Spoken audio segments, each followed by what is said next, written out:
नमस्कार. आईला पाना फुटलाय की नाही हे कसं कळणार? माझ्या यूट्यूब चॅनलच्या लॅक्टेशन मधील व्हिडिओवर बऱ्याच माता असे कमेंट करतात की आमच्या घरातील अमुक अमुक एका जाणत्या महिलेने सांगितलं की आईला पाना फुटलेला नाहीये. तुझ्या स्तनातून दूध गळत नाही आणि पाना फुटला नाही त्यामुळे तुला दूधच नाहीये. आणि त्या जाणत्या महिलेचं ऐकून मग आईने काय केलं की खरंच असं मानलं की मला पाना नाहीये फुटलेला, मला दूधच नाहीये. आणि मग बाळ अंगावर चांगलं पीत असताना देखील केवळ असं वाटलं की पाना फुटलेला नाहीये आणि म्हणून दूध पाजायचं बंद केलं. तर काय असतं पाना फुटणं? काय काय समज आहेत आपल्या समाजामध्ये किंवा महिलांमध्ये खास करून की पाना फुटणं म्हणजे काय? आणि ते समज बरोबर आहेत का? किंवा मग मग खरं काय आहे की कशाला म्हणतात पाना फुटणं? हे आजच्या भागात बघूया. तर जर तुम्हाला असा विश्वास नसेल की तुम्हाला पाना फुटलेला नाहीये, तर मग हा एपिसोड तुमच्यासाठीच आहे. हा एपिसोड शेवटपर्यंत बघा आणि तुमच्या मनातील ही छोटीशी शंका, छोटीशी स्वतःबद्दलची कमीपणाची भावना आजच्या एपिसोड पाहून काढून टाका आणि तुमच्या बाळाला तुमचंच दूध पाजा. नमस्कार, मी डॉक्टर निखिल मुसळे. मी बालरोग तज्ज्ञ आहे आणि मी मोरिया बालरुग्णालय धाराशिव इथं गेली 8 वर्ष प्रॅक्टिस करतो आहे. तर बघूयात पाना फुटणं कशाला म्हणतात.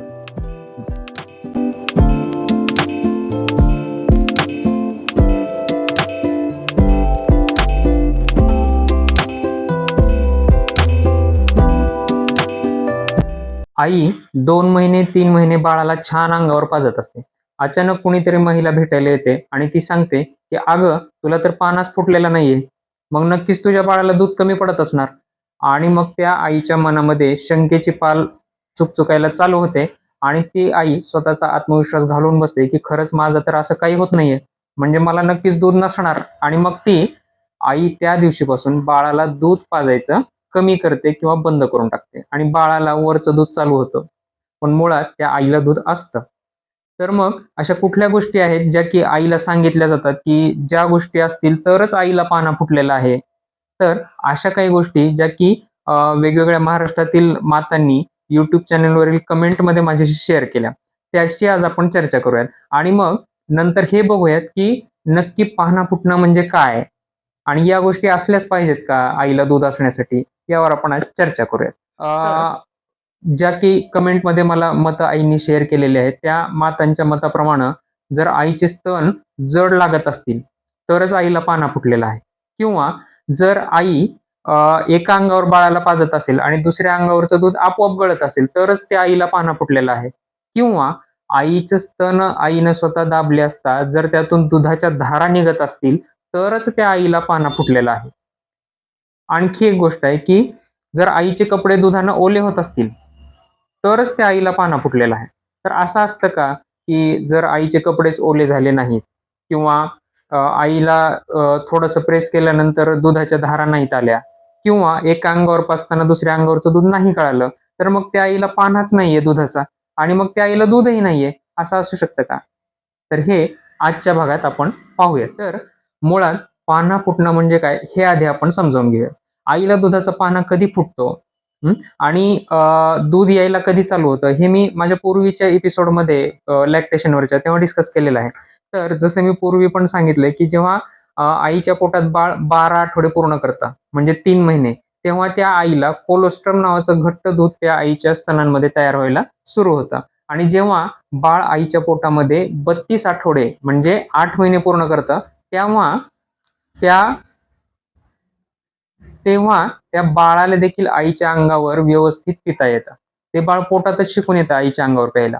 ठीक आहे. तर मग आता आपण जे म्हणतो किंवा जे वेगवेगळ्या स्त्रिया आईला येऊन सांगतात की दूध गळणं, दुधाच्या धारा निघणं, स्तन जड होणं म्हणजेच पाना फुटणं. तर हे खरं आहे का ते आता पाहूयात आपण. तर पाना फुटणं याला आपण इंग्लिशमध्ये म्हणतो मिल्क इजेक्शन किंवा लेट डाउन रिफ्लेक्स. आता हा लेट डाउन रिफ्लेक्स काय आहे किंवा मिल्क इजेक्शन रिफ्लेक्स काय आहे? तर यालाच आम्ही मेडिकल टर्ममध्ये ऑक्सिटोसिन रिफ्लेक्स असं म्हणतो. हे चित्र पहा. जेव्हा या चित्रात दाखवल्याप्रमाणे बाळ आईच्या अंगावर पितं, त्यावेळी आईच्या मेंदूला सिग्नल जातात की बाळ अंगावर पित आहे. आणि मग पूर्वीच आईच्या स्तनांमध्ये जे प्रोलॅक्टिन रिफ्लेक्सद्वारे दूध तयार झालेलं आहे, प्रोलॅक्टिन हॉर्मोनद्वारे, ते आईच्या स्तनांमधील मिल्क ग्लँड्स म्हणजे मॅमरी ग्लँड्स जे आहेत लोब्यूल नावाच्या किंवा असिनाय नावाच्या, त्यात ते दूध साठवलेलं आहे. मग जेव्हा बाळ अंगावर दूध ओढायला लागतं त्यावेळी नसांद्वारे आईच्या ब्रेनपर्यंत सिग्नल जातो की बाळ आता अंगावर पितंय. मग आईच्या मेंदूमधील पोस्टेरियर पिट्युटरी या भागामधून ऑक्सिटोसिन नावाचा हॉर्मोन आईच्या रक्तात सोडला जातो. हा हॉर्मोन रक्ताद्वारे आईच्या दोन्ही स्तनांपर्यंत पोहोचतो आणि त्या स्तनांमधील दुधाच्या पिशव्या ज्या आहेत, ज्याला की आपण असिनाय किंवा लोब्यूल असं म्हणतो किंवा लोब्स असं म्हणतो. तर त्या पिशव्यांच्या भोवती जे मसल्स आहेत, स्नायूंचं आवरण आहे, त्या स्नायूंच्या आवरणावर हा ऑक्सिटोसिन हा हॉर्मोन काम करतो आणि त्या स्नायूंचं आकुंचन घडवून आणतो. त्यामुळं ऑलरेडी साठवलेलं दूध जे आहे ते स्नायूंनी प्रेशर पडल्यामुळं स्तनांमधून बाहेर येतं. त्याला म्हणतात ऑक्सिटोसिन रिफ्लेक्स किंवा लेट डाऊन रिफ्लेक्स किंवा मिल्क इजेक्शन रिफ्लेक्स आणि यालाच पान्हा फुटणं असे म्हणतात.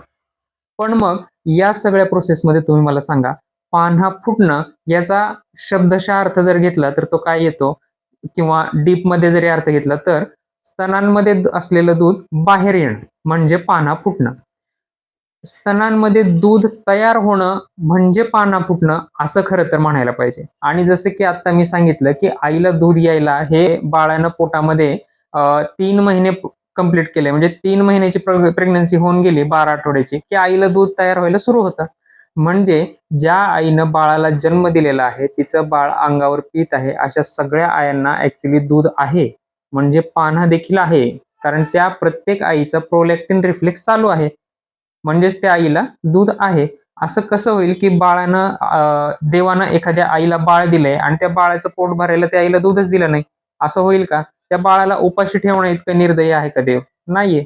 म्हणजे निसर्गतः ज्या आईला बाळ आहे त्या आईला दूध देखील असणारच आहे. म्हणजेच त्या आईला दुधाचा पान्हा देखील असणारच आहे. मग ह्या ज्या गोष्टी प्रचलित आपण ऐकतो की आईचं दूध बाहेर येणं, दुधाच्या धारा येणं किंवा स्तन जड लागणं, मग ह्याला पान्हा फुटणं असं का म्हणतायत? ठीक आहे. किंवा या गोष्टी जर नसतील तर मग त्या आईला दूध नाहीये का? ते आता आपण पाहूयात. तर जसं मी सांगितलं की प्रोलॅक्टिन रिफ्लेक्सद्वारे दूध तयार होणं म्हणजे पान्हा असणं. ठीक आहे. आता दूध बाहेर येणं हे ऑक्सिटोसिन रिफ्लेक्सवर डिपेंड आहे. ठीक आहे.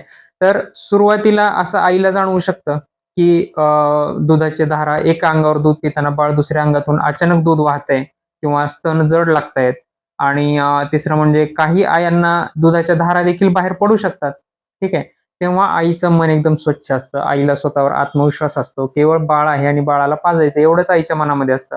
पण अचानक वेगवेगळे नातेवाईक भेटायला येतात किंवा घरातल्या इतर महिलांसोबत कम्युनिकेशन वाढतं.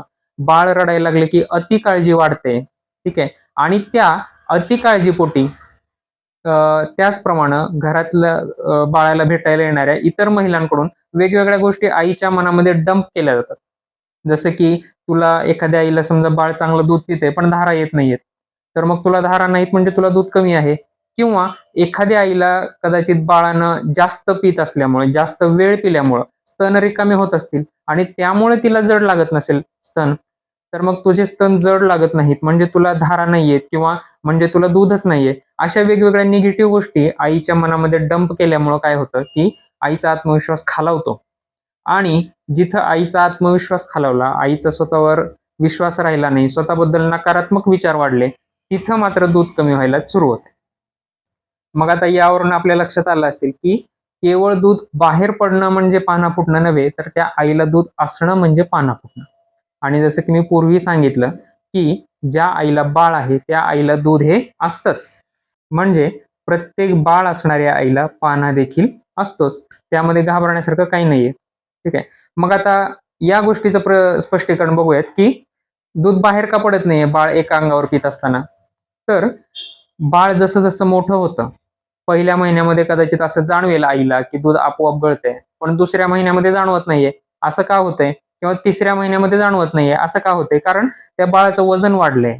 ठीक आहे. बाळाची वजनाबरोबर भूक देखील वाढली. त्यामुळं पूर्वी जेवढं बाळ प्यायचं, थोड्याशा भुकेसाठी थोडंसं, त्यापेक्षा भूक वाढल्यामुळे ते बाळ जास्त पितंय आणि जास्त दूध पिल्यामुळं मग ते स्तन रिकामे होतायत आणि त्यामुळे ते कदाचित त्या आईला जड लागत नाहीये. स्तन हलके लागण्याचा अर्थ आईला दूध नाही किंवा आईला पाना नाही असं घेण्याची गरज नाहीये. आणि हे स्तनातलं दूध बाळ हे भूक वाढल्यामुळे जास्त पीत असल्यामुळे कदाचित दुसऱ्या बाजूचं दूध गळत नाहीये. ठीक आहे.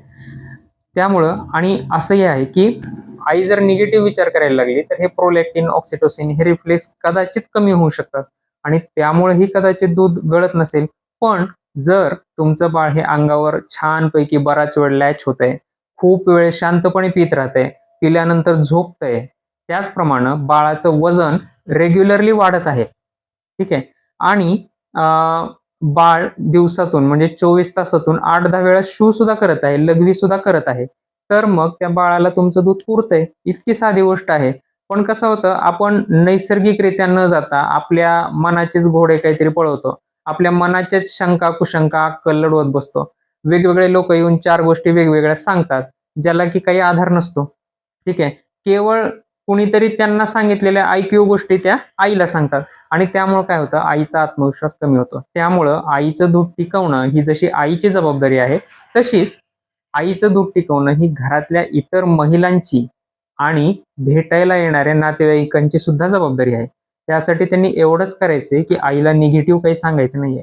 काहीही आईला शंका आली लॅक्टेशनबद्दल, दूध पाजण्याबद्दल, तर डायरेक्ट बालरोग तज्ञांचं क्लिनिक गाठायचं आहे आणि बालरोग तज्ञांकडून सर्व समजावून घ्यायचं आहे. आपल्या शंकांचं निराकरण करायचं आहे. जेवढं महत्त्व आई आणि घरातले माणसं आईच्या दुधाला देतील, तेवढं तुमच्या घरातील ह्या नव्या आलेल्या बाळाला आईचं दूध मिळण्याची शक्यता वाढेल. तर मग आजच्या एपिसोडमध्ये आपण हे निराकरण केलंय, की केवळ आईचं दूध बाहेर पडणं म्हणजे पाना फुटणं नव्हे, तर त्या आईला दूध असणं म्हणजे पाना फुटणं. आणि जर त्या आईचं बाळ व्यवस्थित अंगावर लॅच होऊन बराच वेळ पीत असेल, मग ते कितीही वेळ पिऊ द्या. त्या बाळाच्या भुकेवर अवलंबून आहे त्यानं किती वेळ प्यावं. तेवढा वेळ जर ते बाळ लॅच होत असेल, म्हणजे तेवढा वेळ त्या बाळाच्या आईला दूध येतंय आणि जर इतका वेळ आईला दूध येत असेल, म्हणजे त्या आईला पाहणा सुद्धा आहेच. मग ते दूध आपोआप बाहेर गळणं किंवा थोडासा दाब दिल्यावर धारा येणं किंवा स्तन जड लागणं, असे आर्टिफिशियल पुरावे आईला देण्याची गरज नाही. ठीक आहे. आईला बाळ आहे आणि त्या आईला दूध देखील असणारच. तर नैसर्गिकपणे तुम्ही तुमच्या बाळाला अंगावर पाजा. स्वतःबद्दल मनात कसलीही शंका ठेवू नका. कसलाही स्वतःचा आत्मविश्वास कमी करणारं, आत्मविश्वासाचं खच्चीकरण करणारे विचार करू नका. छान चांगले विचार करा. देवाची भजनं ऐका. त्यानंतर शांत म्युझिक लावा. जे तुम्हाला आवडत असेल, ज्यामुळे तुमचं मन शांत होईल असं म्युझिक लावा बाळाला पाजताना आणि डोळे बंद करून तुमच्या बाळाचा विचार करा. आणि असं जर केलं, बाळाला फ्रिक्वेंटली अंगावर पाजलं, तर नक्कीच तुमचं दूध देखील वाढेल. तर आजच्या भागात आपण पाहिलं, की पान्हा फुटणं म्हणजे काय? आता जसं आज सांगितलं, की ऑक्सिटोसिन आणि प्रोलॅक्टिन रिफ्लेक्समुळे आईला दूध येतं. तर मग हे रिफ्लेक्स वाढवायचे कसे? आणि ज्यामुळं आईचं दूध कसं काय वाढू शकतं? तर हे आपण पुढच्या भागात पाहूया. त्यासाठी माझं YouTube चॅनल सबस्क्राईब करा आणि तुमच्या माहितीतील ज्या गरजू माता आहेत, ज्यांना देखील स्तनपानाच्या मार्गदर्शनाची गरज आहे, त्यांना माझे व्हिडिओ शेअर करा आणि चॅनल सबस्क्राईब करा. तुम्हाला जर माझं 1 to 1 काउन्सिलिंग पाहिजे असेल फोनवर, तर तुम्ही मला इथे दिलेल्या मोरया बालरुग्णालयाच्या नंबरवर WhatsApp मेसेज करू शकता. तुमचं नाव आणि स्तनपान सल्ला असा मेसेज करा. मी तुम्हाला अपॉइंटमेंट देऊन तुमच्या शंकांचं निराकरण करण्याचा नक्की प्रयत्न करेन. धन्यवाद.